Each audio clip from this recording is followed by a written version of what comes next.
Pati van ginagamit sa nabistong modus ng pagnanakaw ng motorsiklo sa Caloocan. Alamin niya sa pagtutok ni Bea Pinlac. Nakaparada ang motor na yan sa harap ng isang computer shop sa Barangay 93, Caloocan nang dumating ang puting van na ito at pumuesto sa harap ng motor.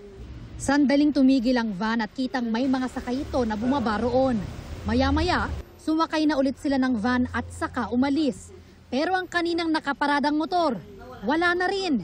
Around 2 a.m. po, nagsara na po ako ng yung computer shop. Pinark ko na po dito yung motor. Then, around 3:30 a.m. yata nakita CCTV na wala na siya.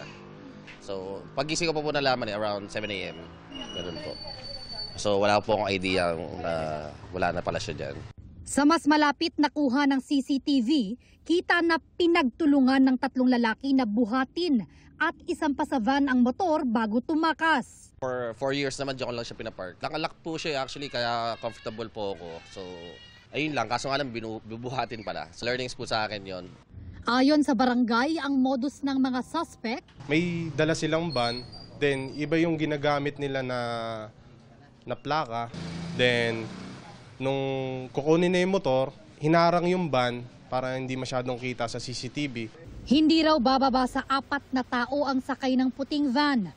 Patuloy na nakikipag-ugnayan ang biktima sa mga otoridad para ma-recover ang motor at matugis ang mga salarin. Na-check daw po, sa iba po naka-registered yung plate number. Then actually, ang dami ko na-receive na messages galing sa ibang mga motorcycle owners na yung pagkuha ng motorcycle nila is white van din. Kung madagdagan sana ng mga policemen natin yung checkpoints for those kind of vehicles. Posibleng maharap sa reklamong paglabag sa new anti-carnapping law ang mga salarin. Para sa GMA Integrated News, Bea Pinlac, nakatutok 24 oras.